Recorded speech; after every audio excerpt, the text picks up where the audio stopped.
Hello and welcome, folks. This is Flat Cap Callum. I'm hoping you are all very, very well. This is the first of our additional content videos. Today's topic is how do you pick a horse in a big field handicap? So I'm going to talk you through the process that I follow. So this may or may not work for you. The content may or may not work for you. So I'm really, really keen to hear what you think. This is the first one of these videos I'm trying. So if you like it, please like it on the video. Write a comment. If you don't like it, likewise dislike it, so I know. So I'm really keen to know whether this is something you would like more of like this, or whether this is something just can be archived in a vault somewhere, never to be seen again. So big field handicaps, there's two parts to it. One is research, and number two is then equating value. So I can't tell you how to do research. You have to do your own research, but I can tell you the factors and the things that you can use and look at. But ultimately, it can be very complex, and it can be very, very overwhelming, because whether you're choosing course, trainer, jockey, ground, type of race it is, weight, rating, there are so many factors to factor into making a choice of a horse. I've been doing this all my adult life, so I've got ways and means to decipher the information fairly quickly to come up with a solution about what I think in terms of where I read the form. So that's part one. Then part two is equating that to value. So the first thing you need to do with your research is to come up with a shortlist. And what I'm going to do is, for the purpose of the video, is use the Ida Chase that's taking place today. If you watch this video today, the 26th of February 2022. But hopefully this video might stand the test of time beyond that date as an illustrative example about how you might find value and how to pick the horse, how to pick a horse or two horses or three horses in a big handicap field. Now clearly, if I kind of get this very, very right, lots of people watch this video and think I'm a genius. Clearly I could get this very, very wrong, and I do get it wrong more than I get it right. The point is, in the long term, getting it right enough gives you enough return to make some money. Okay, so the first thing to do is to look through your research and come up with the shortlist. And the thing I would always advise to do, particularly when you're starting out, is do not look at the betting market. Only look at the form and any research you're doing. Try and not look at the betting market to influence your decision, because far too many people are swayed by the betting market and think a short price means, oh, everyone thinks that's going to win. A big price means no one thinks it's going to win, so I don't want to back that horse. Ignore the betting market to start with. Just do your research. So my research for the Ida Chase for today came up with this 4-horse shortlist. So this is my ranking order. So what I've got here is, this is the horse I think has got the best chance, second best chance, third best chance, fourth best chance. That is how I've written my list. Now I've got 4, I could have had 5, could have had 8, could have had 2. When I've gone through it, those are the 4 that stood out in that order. So does that mean that's the best horse to back? Yes or no?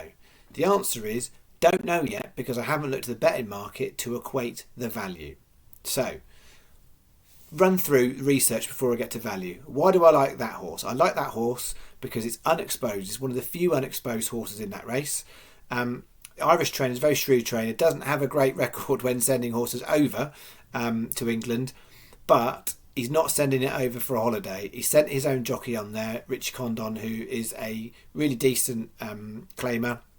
Got a £7 claim on him. Last time out, that horse on handicap debut absolutely bolted, won by 8 lengths.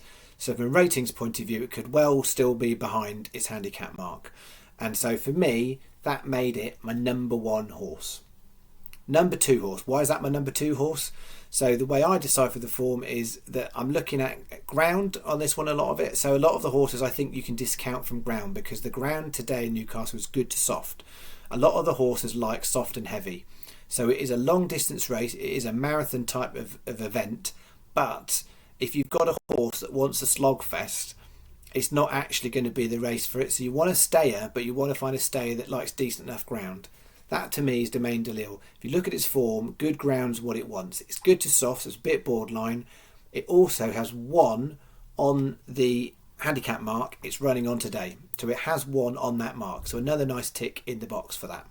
Okay, Brave Eagle. Why do I like Brave Eagle? I like Brave Eagle because if you look at the back form, it is run to a much better standard than its current handicap mark.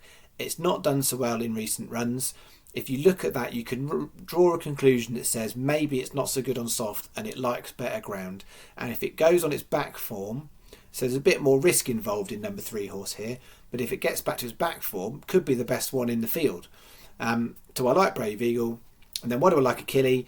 In a similar-ish kind of way, that last time out it didn't do so well. If you go for its back form, it likes long distances, definitely. So out and out stay, it will keep going forever.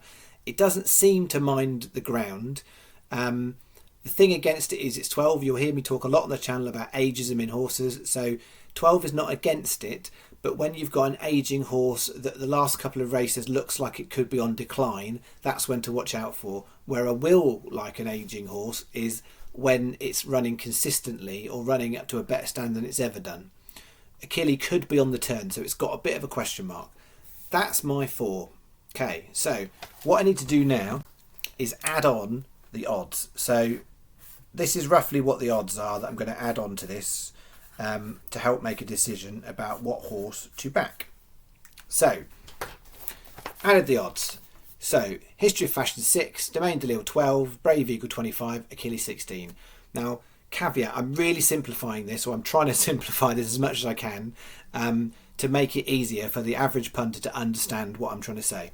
So, History of Fashion 6 to 1, Domaine de Lille 12 to 1. So, first choice to make is Domaine de Lille is twice the price of History of Fashion. So, do I like History of Fashion twice as much as I like Domaine de Lille's chances? The answer is no. I don't. So there's not that much between those two, but in price there is. So Domaine de Lille trumps History of Fashion because there's more value in the price because it's twice the price. Next question, Domaine de Lille versus Brave Eagle. Do I like Domaine de Lille twice as much as I like Brave Eagle? Because Domaine de Lille is 12s, Brave Eagle is 25s, so it's pretty much twice the price. The answer is no. Therefore, Brave Eagle becomes my number 1 horse because that horse, it might be my 3rd pick, but it is twice the price of Domaine de Lille and 4 times the price of History of Fashion. Then I look at Achilles, it's a shorter price. So the conclusion I draw there is Brave Eagle becomes my number 1 horse because it has got more value in it. The price is 4 times my number 1 pick, twice my number 2 pick. There is more value in Brave Eagle than any of the other 4 in there. So Brave Eagle becomes number 1. So I'll just do a bit of a cross on that one. Number 1 pick. So then, if Domaine de Lille was behind it, what do I think Domaine de Lille versus Achilles? So Achilles is a 3rd, roughly speaking, better odds than Domaine de Lille. Do I think Domaine de Lille's got a 3rd better chance than Achilles? Based on what I've said, I actually think Domaine de Lille's got a slightly better chance than a 3rd best. So I would make that my number 2 horse in the way that I do it. Now, the key thing here is we're talking about subjectivity. I'm making my judgment, my opinion. You need to make your own judgments and your own opinions likewise. So Domaine de Lille becomes number 2 horse. Then I look History of Fashion versus Achilles. So 4th horse versus 1 horse. This horse is 2.5 times. Do I think that's 2.5 times better than that horse? No, I don't. So Achilles becomes number 3 horse.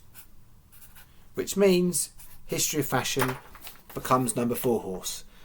So hopefully you can see from a simple how do I think they've got a chance of doing well ranking order, if you convert that to the betting market and look at the value in the betting market, you come out with a different conclusion. So for me, in a race like this where they're paying 6 places, I would pick that one as my number 1 pick. That'd go in my lucky 15s. 12 to 1, double figure price, paying 6 places. It might be number 2 horse overall, but I would also put that in my lucky 15s.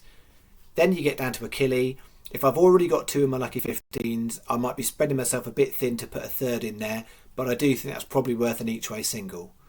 I then have History of Fashion, which although it was my number 1 pick and the horse I thought had the best chance if on a level playing field, it is not a horse I'll be backing today, even though I think might have the best chance of winning. I'm hoping that makes sense. I've never explained that out loud to anybody in my life. So that is how I conclude value. And the way I look at value is different to you hear a lot of other people talk about it. I'm trying to explain this in a way that layman's terms you can understand. And hopefully with this illustrative example, that is 4 times better odds than that, therefore that's a better horse because it was in my number 3. It makes sense. Please let me know. I'd love to hear what you think. Like I said, like the video, dislike the video, write in the comments. Let me know if this was helpful, and if it is, I'll do more like this to explain some of the other things around that I do and try and kind of explain it in simple enough terms that most people can understand. All right. Thanks very much. Hope you enjoyed it. See you soon.